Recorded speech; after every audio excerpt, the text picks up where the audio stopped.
우리 마음을 한번 다짐하겠습니다. 주여 말씀하옵소서. 왜 그렇게 해야 되겠습니까? 주님이 말씀할 때 왜 우리가 그 말씀에 순종하고 지켜 행해야 되겠습니까? 그 이유는 앞에 있는 요한복음 15장 7절 말씀, 너희가 내 안에 거하고 내 말이 너희 안에 거하면 무엇이든지 원하는 대로 구하라. 그리하면 이루리라. 우리가 이 땅에 살아가면서 믿음의 기도 응답의 산 증인으로 살아가기 위해서는 우리가 하나님의 말씀에 순종하는 삶이 전제되어야 됩니다. 예수 믿고 살아가면서 제일 기쁜 게 뭐겠어요? 내가 하나님 앞에 기도했더니 하나님 응답해 주셨다. 이것보다가 더 기쁘고 즐거운 것이 없습니다. 정말 이 믿음이 있다면, 이 간증이 있다면 우리가 세상에 어떤 일을 닥치든지 거기서 두려워하고 염려하고 걱정할 것이 없습니다. 내가 기도하면 하나님이 이루어 주신다. 이런 믿음으로 살아가는 여러분들이 되기를 축복합니다. 나눔지다 가지고 계시죠? 오늘 설교 제목이 무엇입니까? 너희를 위하여 구주가 나셨도다. 질문 1번 시작. 역사상 가장 위대한 사건은 무엇이라고 생각하십니까? 역사상 가장 위대한 사건은 무엇이겠습니까? 여러분의 개인의 인생에서 제일 중요한 사건은 무엇입니까? 여러분이 태어난 날이죠. 태어난 거. 그러니까 그 태어난 날을 기준으로 해가지고 여러분 나이가 1살, 2살, 3살. 그래서 오늘 여러분이 앉아있는 나이가 거의 다 다르죠. 다른 이유가 뭐겠습니까? 태어난 날이 다르기 때문에. 그래서 제일 중요한 그 사건이 그 역사의 기준이 되는 거예요. 기준이. 그러면은 우리 교회로 보면은 언제가 중요하겠냐? 내년 2019년도가 우리 성일교회 설립 60주년입니다. 60주년. 이 교회 설립 60주년을 어떻게 의미 있게 보내야 될까? 저 나름대로 기도하고 많이 생각하고 있습니다. 어떻게 60주년을 하나님 앞에 의미 있게 보내야 될까? 이게 기준점이에요. 그러면은 오늘날 세계가 공통으로 사용하는 이 달력의 기준점이 뭡니까? 올해가 몇 년이죠? 2018년. 내년이 2019년. 그러면 1년 기준이 뭐예요? 그러니 주전, 주후. 그러니까 예수님이 오기 전 역사, 예수님이 온 다음의 역사. 그래서 예수님의 탄생이 우리가 쓰는 모든 달력의 기준점입니다. 그러면은 이 역사에서 가장 중요한 사건이 뭐라는 거예요? 예수님을 인정하든 인정하지 않든 우리는 그 달력 쓰고 있습니다, 다. 그러면은 역사의 기준점이 되는 예수님의 탄생, 이것이 역사에서 가장 중요한 사건이라는 겁니다. 질문 2번 시작. 성탄절은 여러분들에게 어떤 기억을 떠올리게 합니까? 자, 이 세상에서 역사에서 가장 중요한 사건 성탄절.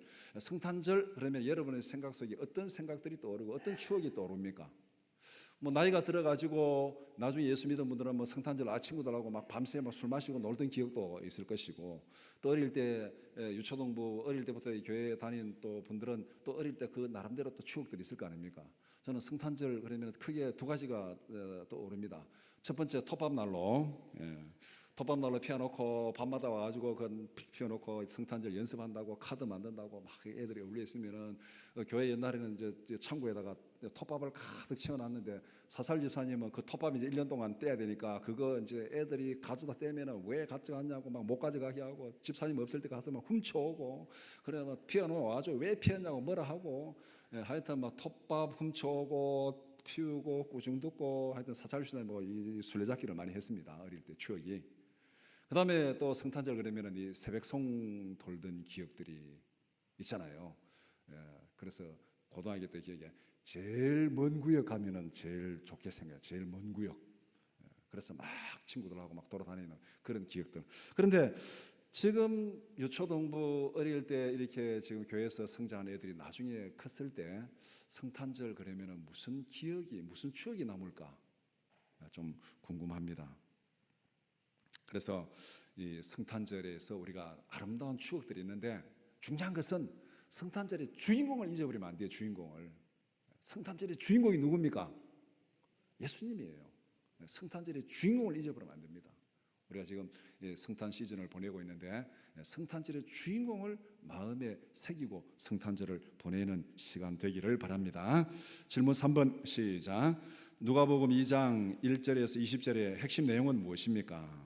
오늘 이 20절까지 읽었는데 이 전체적인 내용은 예수님의 탄생을 설명하는 내용입니다.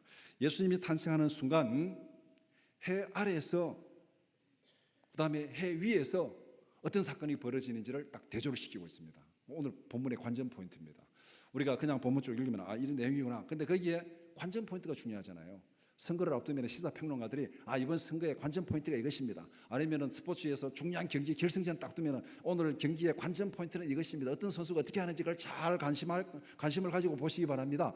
관전 포인트를 가지고 보면 그것이 더 재미있어요. 그럼 오늘 본문도 마찬가지입니다. 본문 그냥 1절 20절까지 쭉 읽고 예수님이 탄생했구나. 그것이 중요한 것이 아니고 오늘 본문에서 초점은 해 아래에서 벌어지는 비천한 탄생과 해 위에서 벌어지는 영광스러운 찬양, 이것을 대조시키고 있습니다. 본문의 초점은 땅의 비천함이 아니라 하늘의 영광스러운 광경을 바라보라는 것입니다. 이런 초점의 변화는 우리의 삶 전체에 대단히 중요한 의미를 던져주고 있습니다. 땅의 비천함을 보지 말고 하늘의 영광을 보라. 우리 지금 어떻게 살아가고 있습니까? 땅의 것에 관심을 더 많이 가지고 있습니까? 하늘의 것에 더 관심을 많이 가지고 있습니까?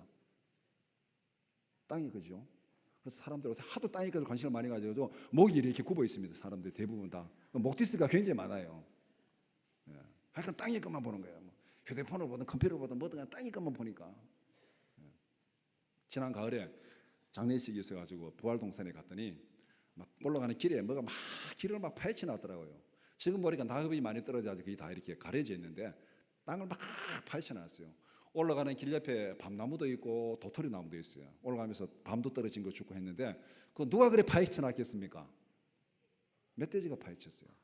멧돼지가 파헤친데 왜 파헤쳤겠어요? 밤도 떨어지고 도토리가 떨어지니까 멧돼지가 주워 먹었잖아요. 주워 먹고 나니까 없잖아요. 더 먹어야 되잖아요. 더 먹으니까 그 다음 멧돼지가 뭐 했습니까? 땅을 확 흡입한 겁니다. 그러면은 상식적으로 생각해서 떨어진 밤을 주워 먹고 도토리를 주워 먹고 없습니다. 그러면은 어디를 쳐다봐야 돼요? 위를 쳐다봐야죠. 또 밤이 떨어지나 안 떨어지나 위를 쳐다봐야 하는데 멧돼지는 위는 안 쳐다보고 어디를 파요? 땅을 흡입합니다. 그 안에 도토리 있나 싶어가지고. 방향을 제대로 잡은 거예요? 못 잡은 거예요? 잘못 잡은 거죠. 우리가 지금 살아가는 모습이 멧돼지 같은 모습은 아닙니까? 우리가 살아가는 모든 것은 하나님이 주신 거예요. 그럼 어디를 봐야 돼요? 하나님을 봐야 돼요. 그런데 어디를 취업하고 있습니까? 땅을 취업하고 있습니다. 멧돼지 같은 사람이 한 사람도 없기를 축복합니다. 누가복음 2장 1절에서 20절을 두 부분으로 나누어서 살펴보고자 합니다. 첫 번째는 약속의 성취 1절에서 7절, 두 번째는 메시아 탄생의 선포 8절에서 20절. 첫 번째는 약속의 성취입니다. 질문 11번 시작. 예수님은 어디에서 태어났습니까? 예수님은 유대 땅 베들레헴에서 태어났습니다. 1절에서 7절은 예수님이 탄생하신 때의 역사적 배경을 설명합니다. 예수님이 베들레헴에서 태어난 역사적 배경은 이렇습니다. 로마 황제 아구스도가 모든 사람들에게 호적을 하라고 명령했습니다. 호적하라는 것은 오늘날 말하면 인구조사예요. 세금을 거두기 위해서, 징집을 하기 위해서, 자료를 쓰기 위해서 지금 다 인구조사해라. 그래서 로마 통치하에 있는 모든 사람들은 호적을 하기 위해서 고향으로 갔습니다. 요셉도 약혼녀 마리아를 데리고 고향인 베들레헴으로 호적하러 갔습니다. 마리아가 호적하러 베들레헴에 갔을 때 아기를 낳았습니다. 나사렛에서 살던 마리아가 로마 황제의 명령 때문에 베들레헴에 갔다가 거기서 예수님을 낳았습니다. 그래서 예수님은 자기 부모의 고향인 나사렛에서 태어나지 않고 다윗의 고향인 베들레헴에서 태어났습니다. 겉으로 보기에는 하나님의 계획과는 아무런 관계 없는 것처럼 보인 그 사건으로 인해 가지고 예수님이 베들레헴에서 태어났어요. 하나님의 개입이 전혀 없는 것처럼 보이는 그 사건입니다. 질문 12번 시작. 갓 태어난 예수님은 어디에 누워 있었습니까? 구유에 누워 있었습니다. 구유 그러니까 참 말이 단어가 좀 고상해 보이죠. 평소에 잘 안 쓰고 구유 참 좀 뭔가 로맨틱하고 뭔가 운치 있는 그런 모습 같이 보입니다. 구유가 뭡니까? 가축에게 여물을 주는 사료를 주는 여물통입니다. 여물통. 여러분들 소 키우는 데 가보셨습니까? 닭 키우는 데 가면은 쭉 이렇게 나열돼 있죠. 거기에 막 사료를 부어주면 그거 먹는 거예요. 옛날에 시골에서 마구간에 여물통, 그리고 소죽통이에요. 소죽통. 소가 맨날 죽만 먹은지 모르지만 하여튼 소죽통입니다. 통나무에 홉이 파가지고 이렇게 홈이 파 있잖아요. 모양은 요새 애 낳아가지고 이게 산부인과 애 눕히는 거하고 비슷하게 생겼어요. 하여간 여물통입니다. 여물통. 갓 태어난 첫 번째 아기를 왜 여물통에 눕혀 두었습니까? 오늘 본문에서 베들레헴에서 산모가 머무를 수 있는 여관을 구하지 못했습니다. 호적하기 위해서 다 고향이 모였습니다. 그러니까 오늘날 말하면 구정 때 다 고향의 사람들이 모인 거예요. 그러니까 막 시골 농촌에 가면은 사람 구경 못하다 구정 되면은 막 차들이 왜 그리 많습니까? 막 그렇게 다 모이는, 막 그때 생각하면은 지금 그런 상황입니다. 그러니까 거기에 여관을 구하지 못했어요. 그런데 산모와 갓 태어난 아기에게 방 한 칸을 양보하는 사람조차 없었습니다. 이게 심각한 얘기예요. 자, 여러분들이 베들레헴에 산다 칩시다. 근데 호적하러 사람들이 다 모였어요. 다 고향 사람들이잖아요. 따지고 보면은 고향이 다 왔으니까 막 객지에 나갔던 사람들이 다 고향 사람들이 다 모였는데, 근데 거기 어떤 사람이 막 아기를 낳는 거예요. 뭐 어떤 집에 있으니까 분명히 마구간이잖아요. 마구간이니까 어떤 집에 있다는 거잖아요. 그러면은 그 집 주인이, 여러분이 그 집 주인이라 생각해 보세요. 사람이 호적하러 와서 지금 애를 낳고 막 진통을 하면은 여러분이 그 차는 방이라도 좀 비워주는 게 예의 아닙니까? 이게 어떻게 생각하세요? 죽든지 말든지, 애 낳다 죽든지 말든지 마구간에 있든지 말든지 알아서 해라. 주인이 그 산모에게 방을 양보도 안 해준 거예요 지금. 그러니까 그 산모는 그냥 거기에 마구간에서 애기 낳고 그 다음에 애를 낳아가지고 여물통에 눕혀놓은 거예요. 환영은 고사하고 모든 사람들에게 귀찮고 거추장스러운 탄생입니다. 집주인이 생각할 때 아이고 막 남의 집에 와가지고 막 북대대는 것도 귀찮은데 그것도 애까지 낳아가지고 와 귀찮게 나 알아서 해라. 정말 귀찮은 탄생이죠. 아무도 관심을 보이지 않는 가장 비천한 자리에서 태어났다는 것을 상징적으로 보여주는 사건입니다. 여러분이 이런 상황에서 첫 아이를 낳게 된다면 여러분 어떤 심정이 있습니까? 어제 결혼해가지고 막 아기 임신했다는 소식만 들리면은 할아버지가 막 봉투를 두둑이 줘야 된다 그러대요.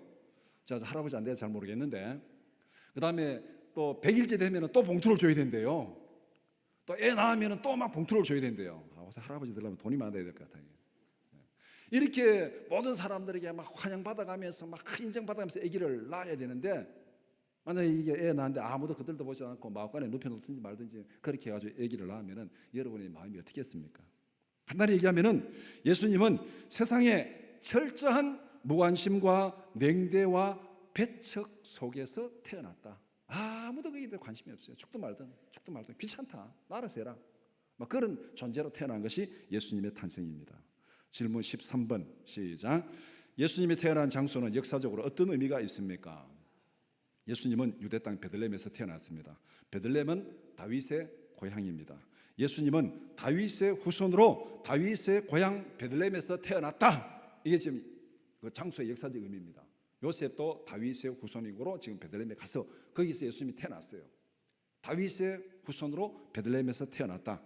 베들레헴에서 탄생은 구약에서 예언한 메시아의 탄생 예언이 이루어졌다. 그걸 지금 선포하고 있는 거예요. 오늘 본문에서.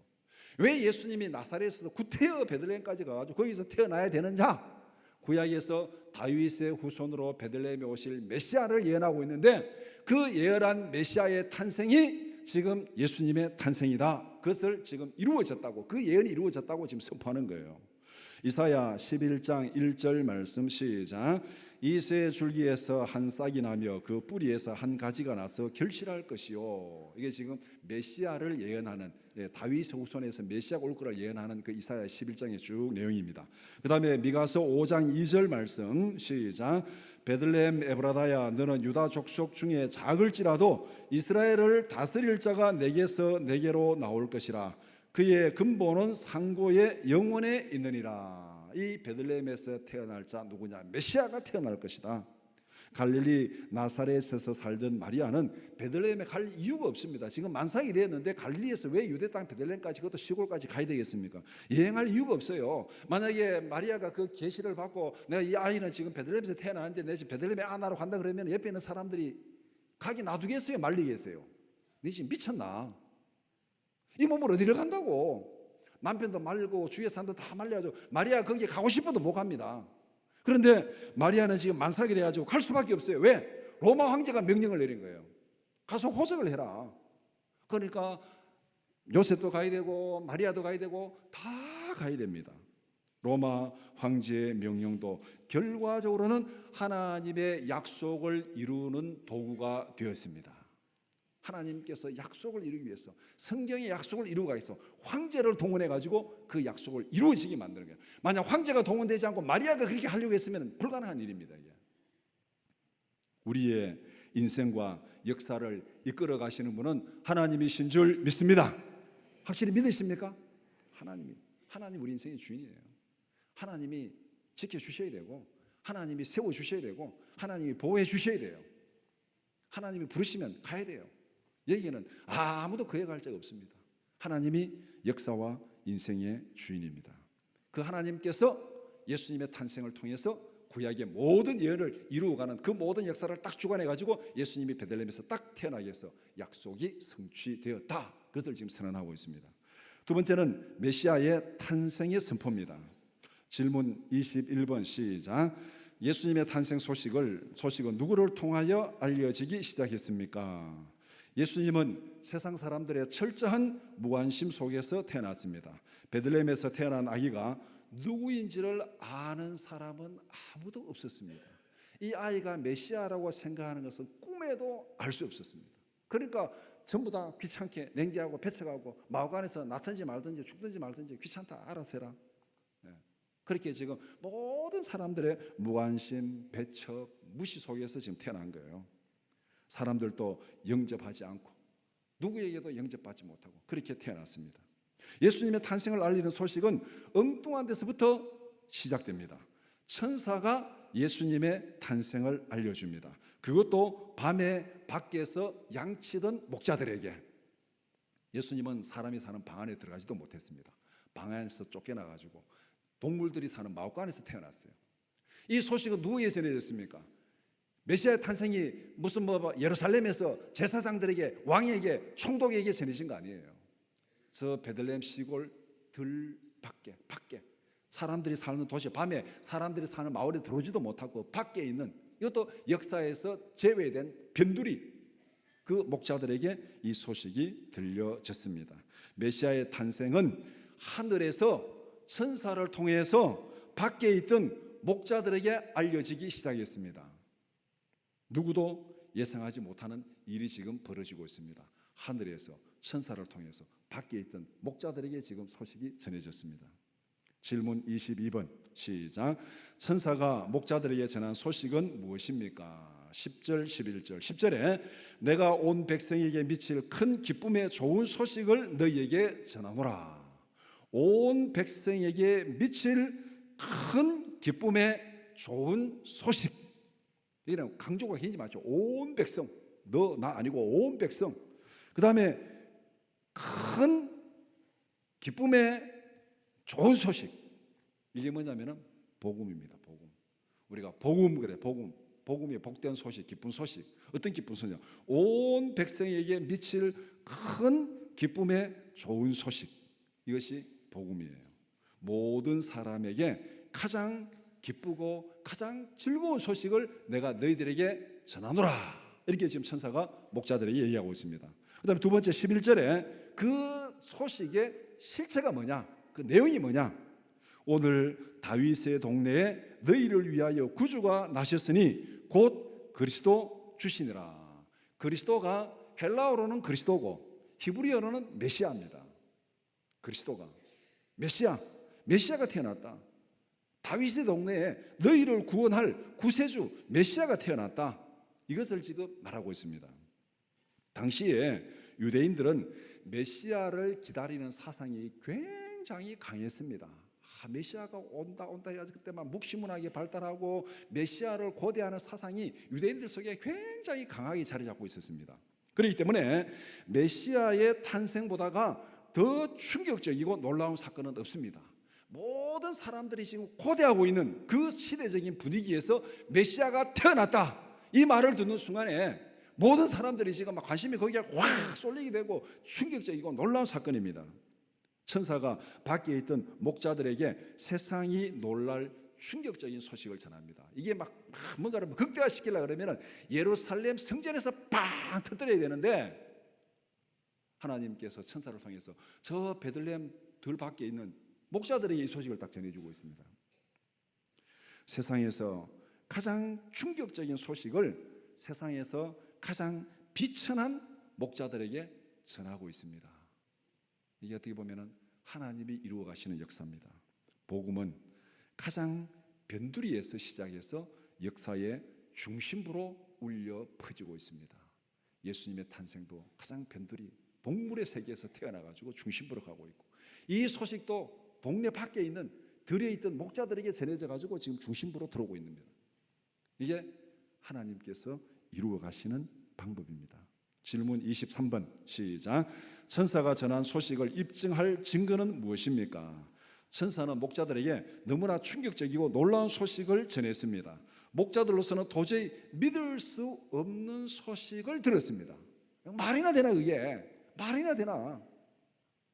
도저히 믿을 수 없는 소식이 전해졌습니다. 그러니까 도저히 믿을 수 없는 목자들에게 천사는 분명한 증거를 보여줍니다. 그 증거가 뭐냐면 12절에 너희가 가서 강보에 쌓여 구유에 누워 있는 아기를 보리니 이것이 너희에게 표적이니라 하더니, 간단히 얘기하면은 지금 베들레헴에 들어가면은 마오간에서 한 애가 태어났는데 그 애가 여물통에 누워 있다. 태어난 아기가 방 안에 누워 있는 게 이게 보편적인 거잖아요. 애가 태어났는데 마오간에서 태어났고 그것도 여물통에 누워 있습니다. 있을 수 없는 일이에요. 그런데 일어나지 않는 일입니다. 이런 일이 있을 수가 없어요. 그런데 지금 너희가 들어가면은 마오간에 아이가 태어났고 그 아이가 여물통에 누워 있다. 그 아이를 발견하게 되리라. 그것이 증거다. 그것이 지금 내가 너희들에게 전해준 메시아가 태어났다는 증거다. 갓난아기가 방 안에 누워 있는 것이 아니라 마구간 여물통에 누워 있습니다. 상식적으로 있을 수 없는 특별한 상황이죠. 특별한 상황. 이것이 증거라는 겁니다. 상식을 초월한 사건은 상식을 뒤집는 증거를 요구하고 있습니다. 그래서 아마 목자들이 아주 방 안에 애가 누워 있으면 뭐 다 방 안에 누워 있지 뭐 그거 뭐 당연한 거 아니냐 뭐 이렇게 넘어갈 수도 있잖아요. 그런데 애가 지금 여물통에 누워 있으니까 야, 이런 사건이 어디 있냐? 그게 증거다. 가보니까 진짜 거기 있으면은 야, 이게 지금 확실하다. 그렇게 지금 확실히 증거가 되는 거죠. 천사들이 바로 그 증거를 제시했습니다. 질문 24번 시작. 메시아의 탄생 소식을 들은 목자들은 어떤 광경을 목회했습니까? 13절 14절. 메시아의 탄생 소식을 선포했습니다. 천사가 하늘에서 메시아의 탄생 소식을 목자들에게 선포했습니다. 자, 왕의 아들이, 왕이 탄생했습니다. 그러면은 뭔가 지금 일이 벌어져야 되잖아요. 우리가 무슨 영화를 보거나 사극을 보면은 왕궁에서 왕자가 태어나면은 무슨 깃발을 내걸고 막 그냥 막 뭐 음악이 울리고 막 그러잖아요. 뭐 잘은 모르지만 하여튼 사극 보니까 뭐 그런 장면들이 있대요 보니까. 그러면은 하나님께서 메시아가 태어났다 선언을 딱 하면은 그걸로 끝나야 되겠습니까? 뭐가 있어야 되잖아요. 하늘에서 빵빠레가 빵 울려야 되잖아요. 그게 13절 14절이에요. 호련히 수많은 천군이 그 천사와 함께 하나님을 찬송하여 이르되 지극히 높은 곳에서는 하나님께 영광이요 땅에서는 하나님이 기뻐하신 사람들 중에 평화로다. 이 광경은 황제의 탄생을 알리는 장면입니다. 황제의 탄생을 알리는 장면. 예수님의 탄생을 알리는 선포는 세상의 왕궁이 아니라 하늘에서 하나님의 보좌에서 벌어지고 있습니다. 세상의 임금이 아니라 만왕의 왕 되신 구세주의 탄생을 하늘에 선포하고 있습니다. 예수님의 탄생을 두고 땅에서는 어떤 일이 벌어졌습니까? 아무도 예수님의 탄생을 관심 있게 보는 사람이 없었습니다. 무관심, 맹대, 배척, 무시, 귀찮음, 나쁜 거 그게 다 돼도 지금 예수님 땅에서 베들레헴에서 마구간에서 벌어진 일은 이 메시아 탄생이 땅에서는 이런 비참한 모습이 벌어지고 있는 거예요. 그런데 예수님의 탄생을 두고 하늘에서는 어떤 모습이 벌어지고 있습니까? 수많은 천군과 천사들이 하나님을 찬양하고 있습니다. 이는 그야말로 막 우주적인 오케스트라예요. 우주적인 오케스트라예요. 예수님의 탄생은 하나님께는 영광이요 땅에서는 평화의 사건이라고 선포하고 있습니다. 목자들로서는 상상조차 할 수 없는 엄청난 영광을 들었고 보았습니다. 지금 메시아 탄생을 들었고 메시아 탄생을 알리는 하나님의 그 장엄한 그 찬양을 지금 눈으로 보았습니다.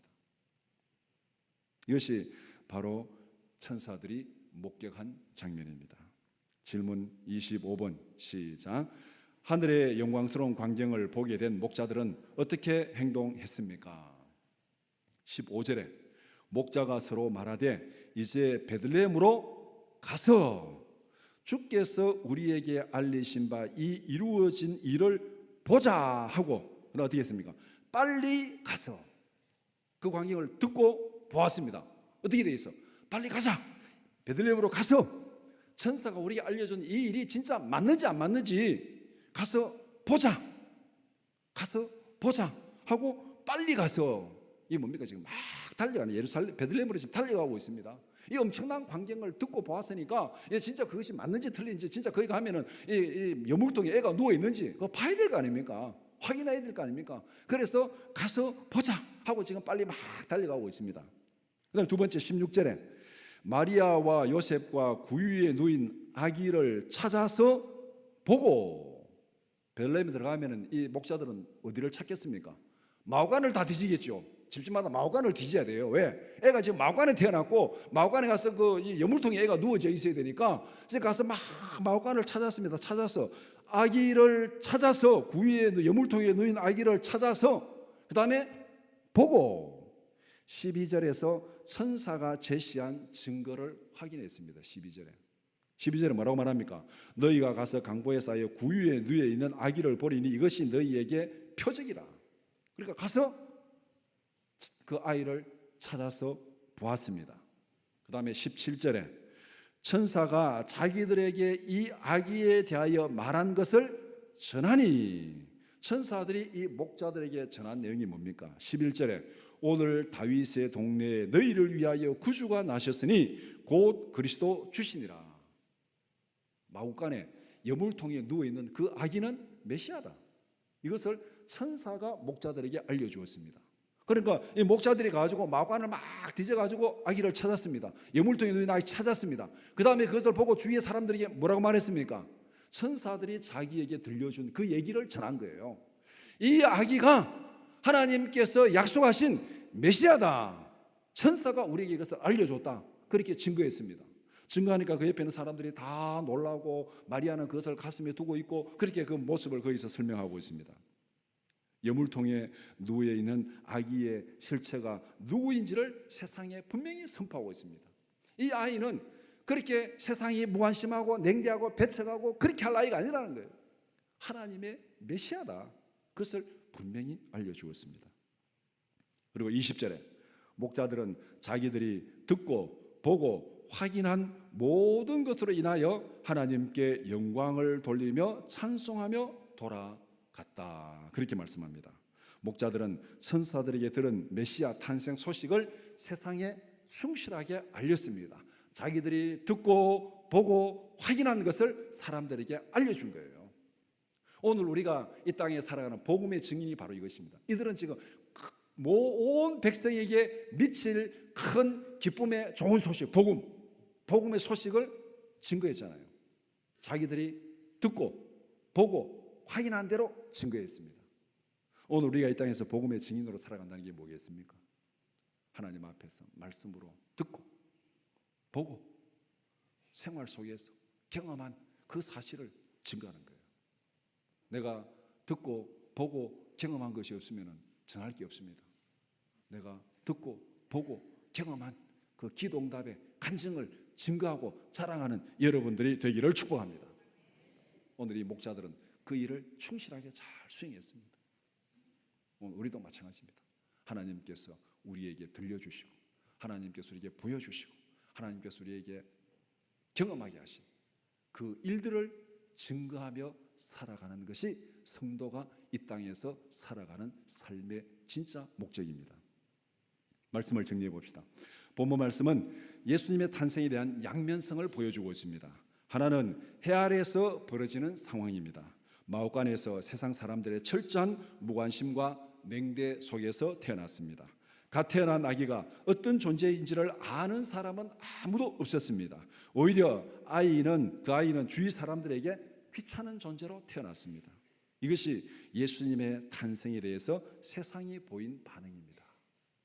요한복음 1장에서 말한 대로 참빛 생명의 빛이 세상에 왔는데 자기 백성이 왔는데 자기 백성이 아무도 아는 사람이 없고 영접하는 사람 아무도 없다고. 그 모습 그대로 예수님은 이 땅에 메시아로 이 땅에 왔는데 아무도 영접하고 알아주는 사람이 없었습니다. 이것이 해 아래에서 벌어지는 상황입니다. 다른 하나는 해 위에서 벌어지는 영광스러운 우주적인 축제입니다. 수많은 천군과 천사들이 예수님의 탄생을 축하하고 찬양합니다. 하늘의 영광을 세상에 선포하고 있습니다. 이 두 개의 장면이 오늘 본문에서 대조를 딱 이루는데, 이 두 개의 장면은 우리에게 무엇을 가르쳐주고 있습니까? 우리의 소망이 어디에 있다는 것을 보여주고 있습니까? 우리의 소망이 땅에 있습니까? 하늘에 있습니까? 인생의 진정한 평가가 땅에서 벌어집니까? 하늘에서 벌어집니까? 예수님의 탄생에 대해서 땅에서는 아무도 평가하지 못했습니다. 아무도 몰랐어요. 그런데 하늘에서는 예수님의 탄생이 어떤 의미가 있는지를 분명히 평가했습니다. 우리의 인생의 평가가 어디에서 벌어진다는 거예요? 이 땅에서 벌어진다는 겁니까? 하늘에서 벌어진다는 것입니까? 이 두 가지 장면이 대조되는 것, 오늘 우리에게 우리의 소망이 어디에 있는지, 우리의 인생의 평가가 어디에서 일어나는지 그것을 분명히 보여주고 있습니다. 우리의 인생은 이 땅에서 평가받는 것이 전부가 아닙니다. 인생을 살아가면서 땅에서 벌어지는 것만 바라보지 말라는 겁니다. 땅에서 벌어지는 현상만 본다면 예수님의 탄생은 저주받은 탄생입니다. 땅에서 벌어지는 현상만 본다면 바울의 인생은 고난 속에 살다가 순교당한 저주받은 인생입니다. 그러나 성경은 이 땅에서의 평가가 전부가 아니라고 분명히 선포하고 있습니다. 디모데후서 4장 7절 8절 시작. 나는 선한 싸움을 싸우고 나의 달려갈 길을 마치고 믿음을 지켰으니 이제 후로는 나를 위하여 의의 면류관이 예비되었으므로 주 곧 의로우신 재판장이 그날에 내게 주실 것이며 내게만 아니라 주의 나타나심을 사모하는 모든 자에게 노니라. 이게 요한복음 1장에 있는 백성들이 영접하지 않고 아무도 몰랐지만 영접하는 자 곧 그 이름을 믿는 자들에게는 하나님의 자녀가 되는 권세를 주셨다, 그렇게 말씀합니다. 우리의 소망은 이 세상에서 누리는 영광에 있는 것이 아닙니다. 이 땅에서 믿음의 선한 싸움을 마치고 하나님께로 가는 그날에 구름같이 둘러싼 허다한 증인들이 우리를 영광스럽게 영접할 줄 믿습니다. 그 그림을 그리고 있습니까? 내가 이 땅에서 믿음의 선한 싸움을 잘 싸우고 하나님 앞에 가는 그날, 하나님께서 허다한 증인들, 천군 천사들 앞에서 나를 영접할 그 영광스러운 그 모습을 가슴에 품고 살아간다면 이 세상에서 좀 더 편하고 좀 더 불편한 것은 문제가 될 수 없습니다. 좀 더 가지고 좀 더 편하게 사는 거냐, 좀 더 가진 것 없이고 좀 더 불편하게 사는 거나, 그거 별로 중요하지 않습니다. 진짜 우리에게 중요한 것은 하나님 앞에 설 때에 하나님께서 우리를 어떻게 영접하시고 하나님 앞에 설 때에 우리가 어떤 평가를 받느냐, 그것이 중요한 거예요. 이 땅에서 아무리 호의호식하고 영광을 누려도 하나님 앞에 설 때 하나님 나 모른다 이렇게 하면 끝이에요. 그걸로 모른다면 그건 끝입니다. 이 땅에서 아무리 비천하게 모든 사람들의 냉대를 받고 살아가도 하나님 앞에 서는 그 순간에 하나님의 영광으로 영접하면은 그것이 우리의 영원한 모습입니다. 우리의 진정한 평가와 영광은 이 세상에 있는 것이 아닙니다. 예수 그리스도 안에서 함께 천국에서 누리게 될 영원한 영광과 영원한 기쁨을 소망하며 살아가는 우리 모두가 되기를 주님의 이름으로 축원합니다. 기도드리겠습니다.